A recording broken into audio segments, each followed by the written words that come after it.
Is talking to Shylock. He is convincing Shylock to give him a loan of 3,000 ducats for 3 months, and he says that Antonio will be bound in this contract. So he's just explaining the conditions of the bond, and Shylock is listening very well, and he keeps repeating the terms of the bond to reassure himself as well as to reassure Bassanio that in what you just be sure, very sure that in what trap you are leading Bassanio. He doesn't say it clearly. He just keeps repeating the terms of the bond again and again, reassuring himself. He agrees about the bond. He says that fine, because Antonio is a good man, he's a reliable man, I will give you these 3,000 ducats for 3 months. But remember that I will take Antonio as secure. All right, he is going to take Antonio as security while lending the money. All right, that is, Antonio would be bound if Antonio is not able to pay, and means Antonio would be responsible to repay that money and not Bassanio.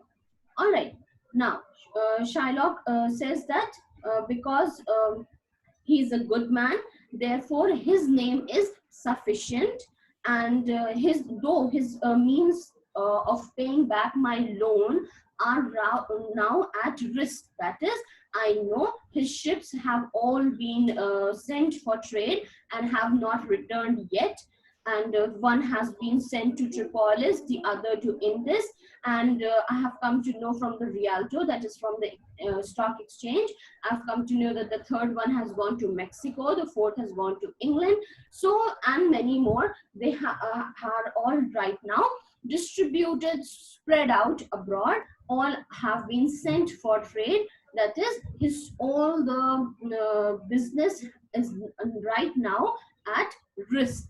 So still I am going to give the loan, but you must remember, I know that when the ships they are sent out for the trade, there are many dangers involved in that.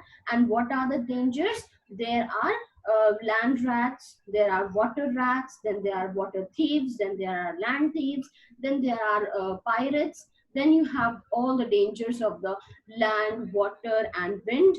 So all these dangers are posing a risk on the profits that can be earned by Antonio. But still, notwithstanding all of these things, Antonio's is sufficient, his name is sufficient for me to give you the loan. I may take his bond. I am accepting this condition. All right. So Antonio says that yes, you may be assured that everything would be fine. So he says, no, I will be assured, but I want to talk to Antonio before lending you the money. I want to talk to him. So Bassanio offers him to meet at dinner, but Shylock says that I'm not going to eat or drink or pray with you. Why? Because I told you that he considers, not only him, the Jews, they consider pork to be unholy. Why? Because Jesus Christ of Nazareth, he had once commanded the devil to leave the body of two men and enter the bodies of the swine. And then a herd of swine was there. When the devil entered the body of the swine, the whole herd, it got drowned into a lake. So this made the Jews to believe that the pork was unholy. All right, eating pork has become unholy, so they cannot eat it. So he says that I am going to do trade with you. I'll buy with you. I'll sell with you. I will talk with you to everything, but I'm not going to eat or pray or drink with you. These are very important lines. Please underline that the prophet of Nazareth had conjured the devil into, and I will not eat with you, drink with you, nor pray with you. All right. Then he asked that what is the news that you have from the stock exchange, the Rialto. But then at that time only Antonio enters, and when Antonio enters, Bassanio greets him very warmly that my lord Bassanio has come. But Shylock is not pleased with this greeting. because he doesn't like Antonio. So he is, just talking to him, talking aside that I hate him because, first of all, that he's a Christian. I hate him for that. But more, I hate him because of the foolishness that he keeps lending money to people without taking interest. He brings down the rate of interest, which is affecting my business, because Shylock's business is to lend money, and he earns profit out of charging interest. So he says that because he does not take any interest, I have to bring down my rate of interest, and that is affecting my business. So he says that if I get a chance to catch hold of him in certain situation, I'm going to make out the most of it. I will feed the fat ancient grudge I bear him. Underline that. I'll feed the fat grudge I bear him. That is, I will fully satisfy the hatred that has been present between the Jews and the Christians since ages. Why they are not allowing me to do any other business, and why, when this business that has been allowed to me, I'm doing it, they are looking down upon the Jews.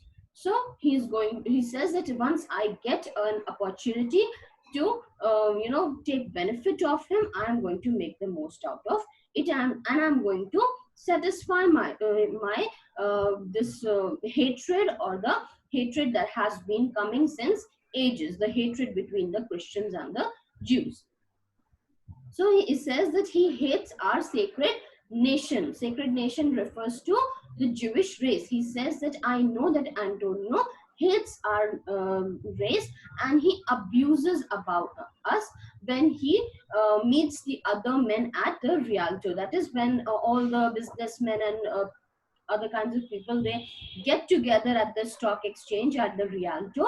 Antonio keeps speaking ill about me. He abuses me in front of the other people. So I know that he hates me and he abuses me, and speaks against me, against my business deals, against my well deserved profit, that is against the interest that I take. He keeps speaking against it. He calls it interest, but it is my well deserved profit. So my tribe would be cursed if I forgive him. Because of all these reasons, I cannot forgive him, and I want a situation, an opportunity where I can take advantage of him. So now Bassanio sees that Shylock is, lost somewhere as he's speaking. He's shifted aside and he's speaking. So Bassanio says that, do you hear, Shylock? So Shylock says that I'm debating of my present store. Means present store means I am calculating that how much cash do I have in present. That is, how do I have 3,000 ducats or not to lend you. So he says this, I'm just calculating that. And by the near guess of my memory, I cannot instantly raise up the gross of full 3,000 ducats. Now, 3,000 ducats is a good amount of money. So, like Antonio could not arrange it right at the moment, similarly, Shylock must also not have it ready in hand to just pick it up and lend him.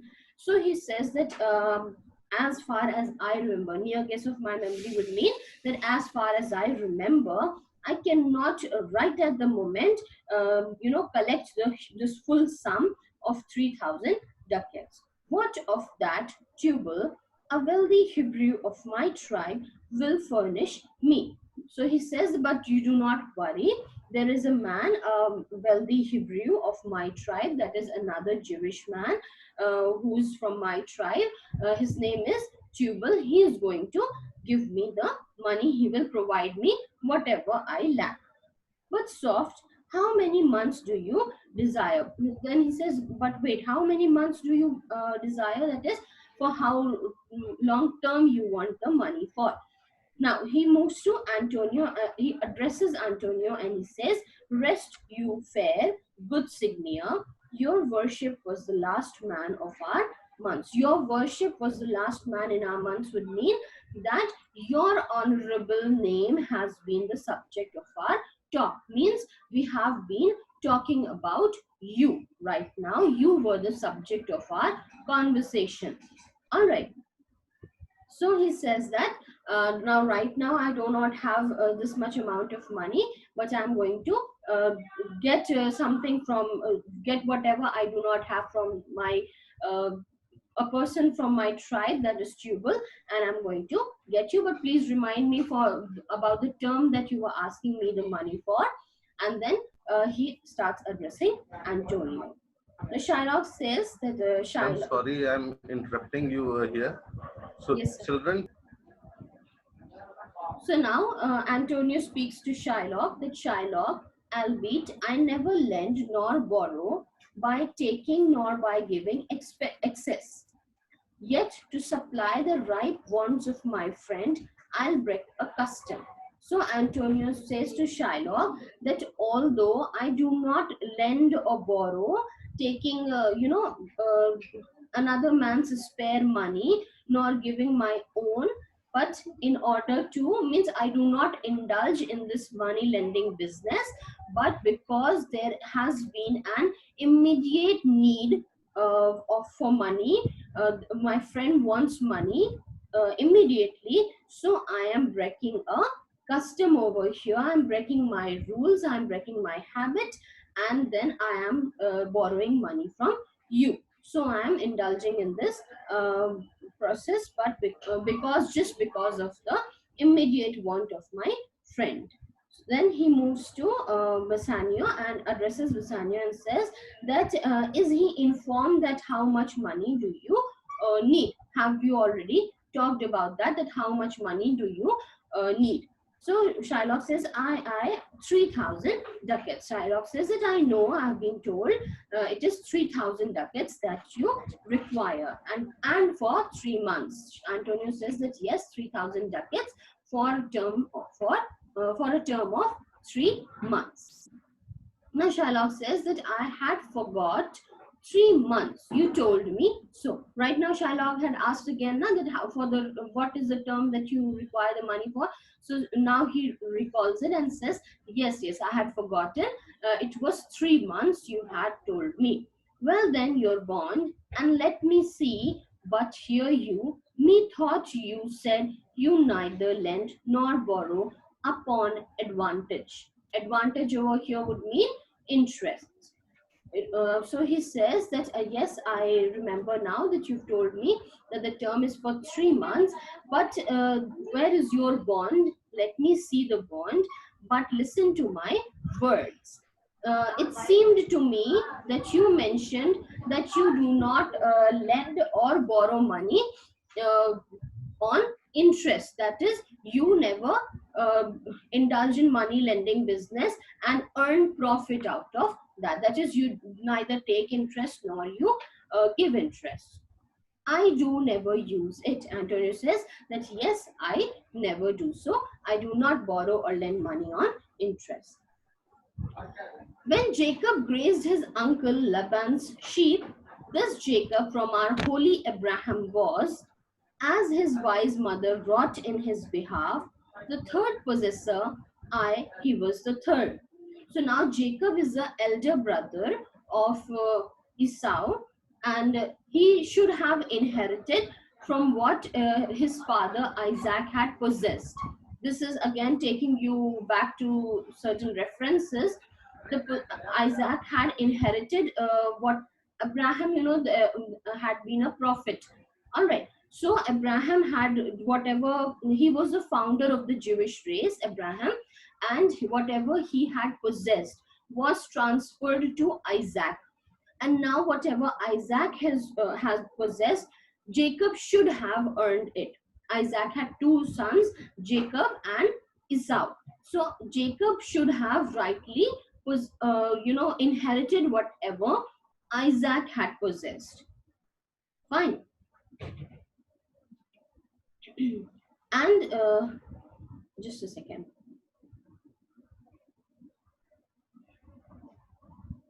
Sorry. Esau should have rightly possessed what Isaac had inherited, but so Esau should have been the third possessor of the third in line to possess the whatever was inherited. The third in line, he should have been the third in line. But there was his mother Rebecca helped Jacob trick Esau of this right, and she helped is Jacob inherit whatever belonged to Isaac. So I'm repeating once again that Abraham, he was the founder of the Jewish race. He had whatever he had possessed was transferred or inherited by Isaac, his son. Now whatever Isaac had possessed, it had to be transferred to Esau, and he should have been the third possessor, the third in line.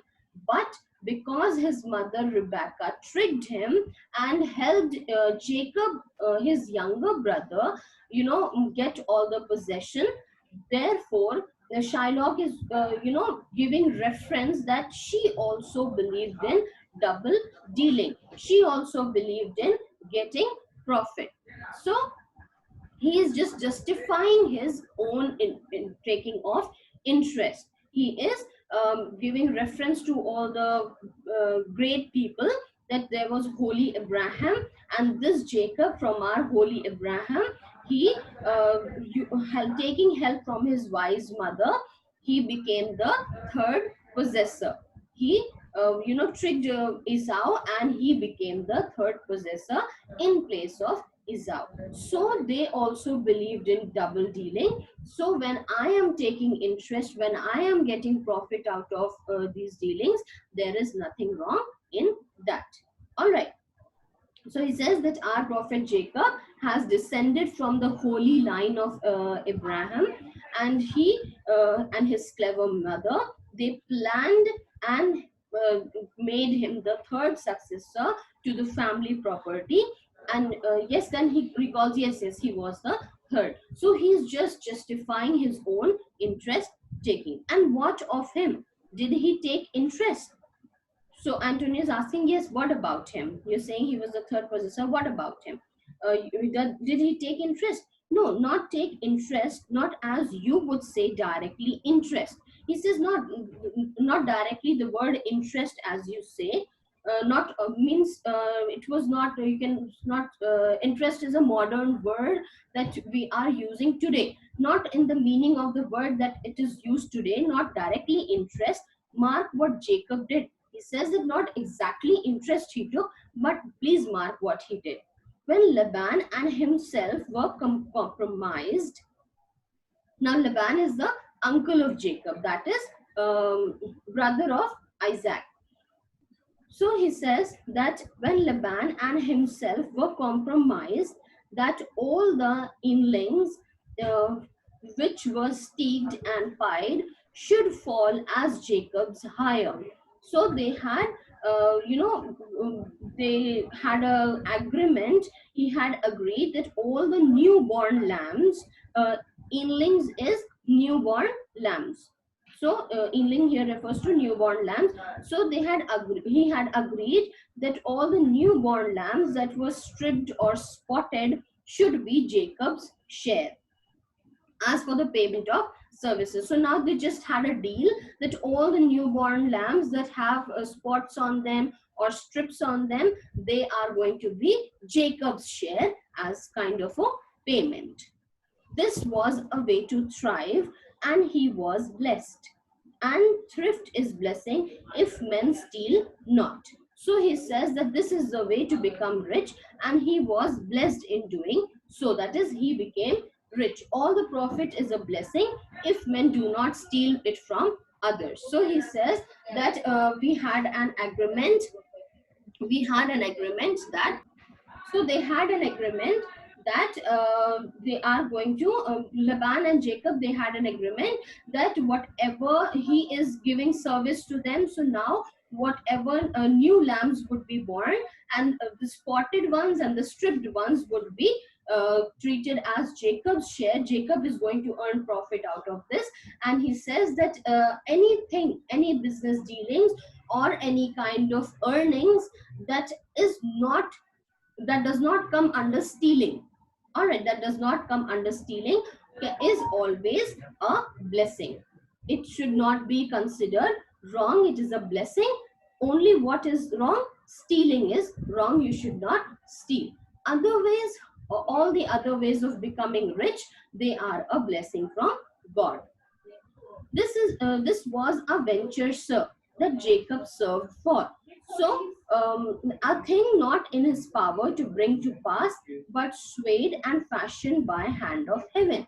So he said, Antonio says this was an enterprise, this was a business this was an enterprise for which Jacob had worked, and it was not in his power to make it happen. It was not in his hands, but in the hands of the heaven.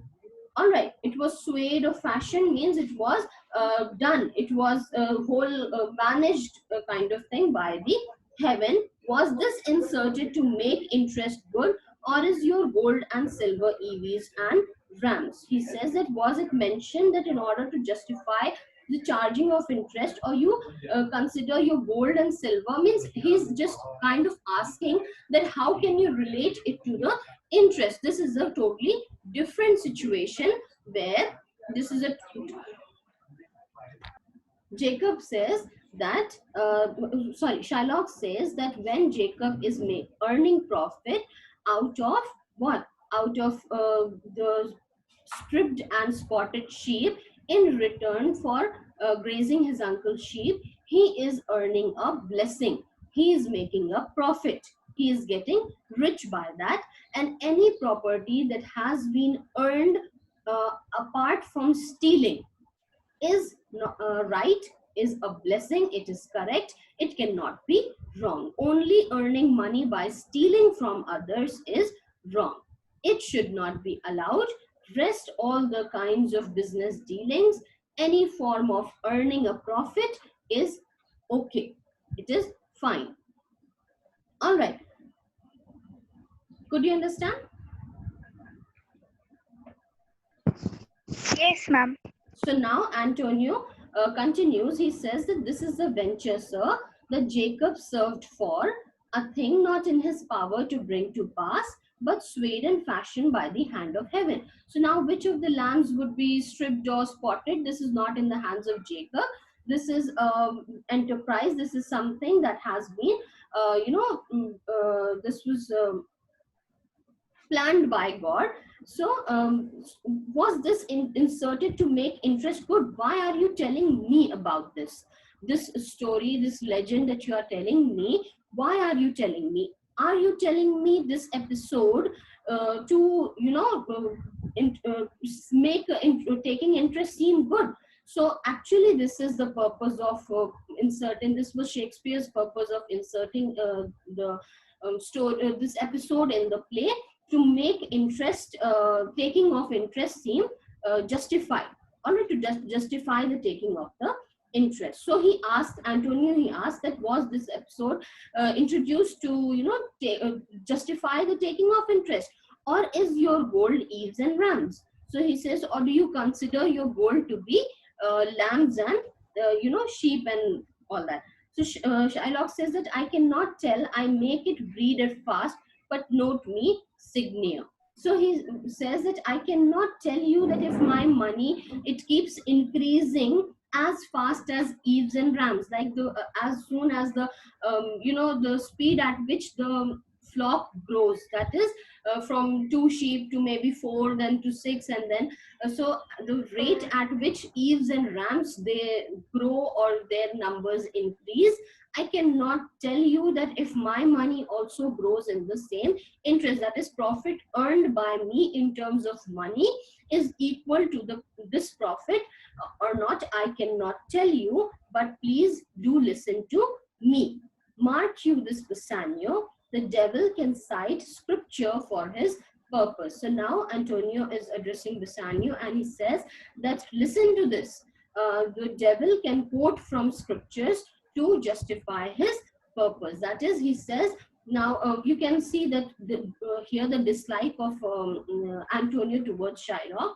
He says that even the devil, when doing something wrong, he can quote certain things from the holy books to make his wrongdoings look good.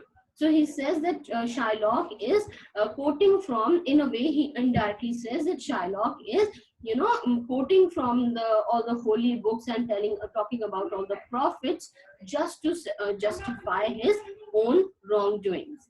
An evil soul producing holy witness is like a villain with a smiling cheek. So he says that an evil man who is bringing forth holy arguments or references from holy men or holy scriptures. He is like a villain who keeps a smiling face. That is, he is like a disguised enemy, a godly apple rotten at heart. He's like an apple that is very, fresh looking from outside, but it is rotten from inside. Often it happens when you cut fruits, they seem to be very good and attractive on the outside, but when you cut them and to eat, you find that it is rotten from inside. So he says that such an evil man who puts forward references from holy men or holy scriptures to justify his wrongdoings is like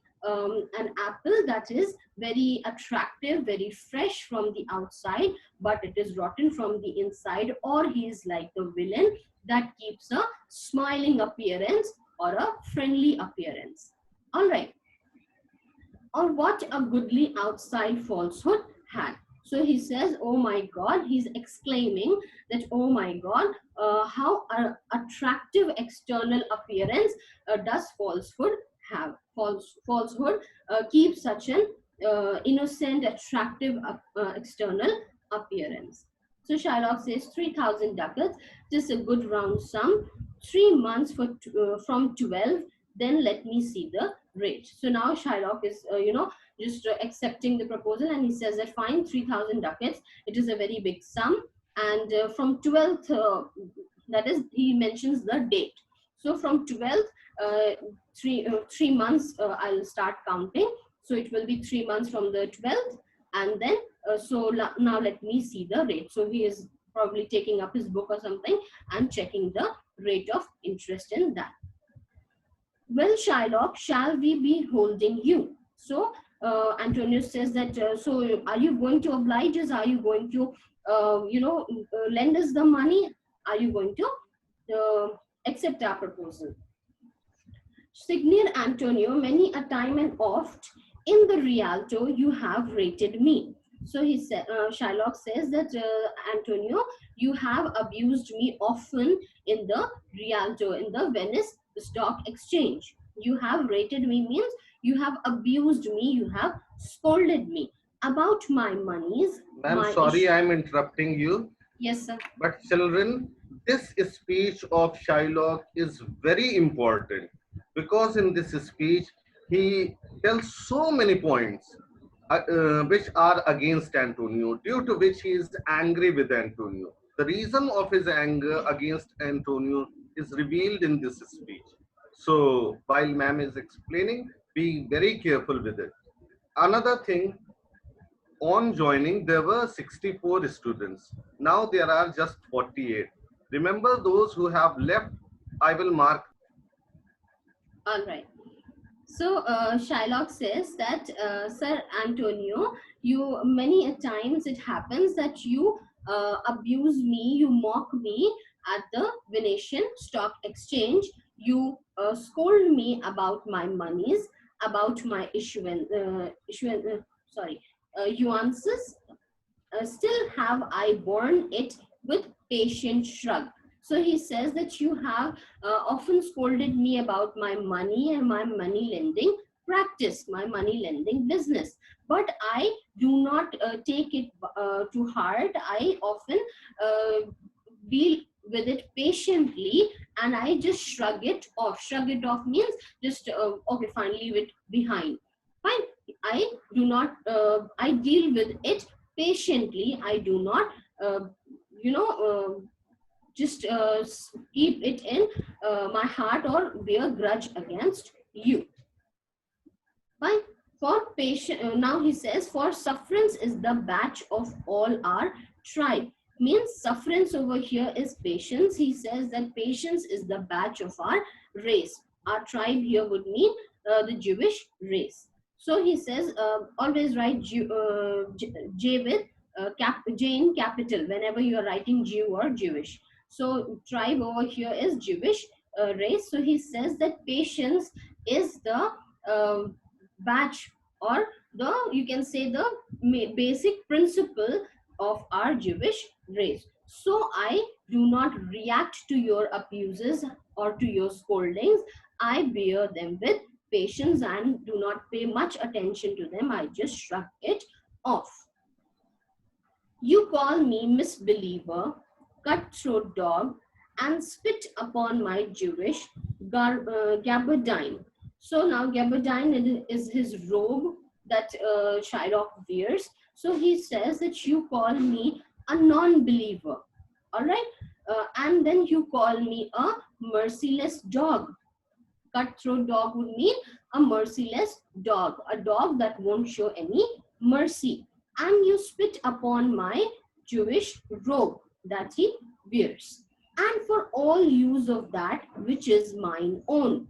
And then he says, all because that which is my own money. You do all this to me just because of the money that is owned by me or well deserved by me. So what all he mentions, he says that you scold me, you abuse me about my money lending practice, then you call me disbeliever, then you call me a merciless dog, then you even spit on my garments or my robes and wear in front of all the people at the stock exchange.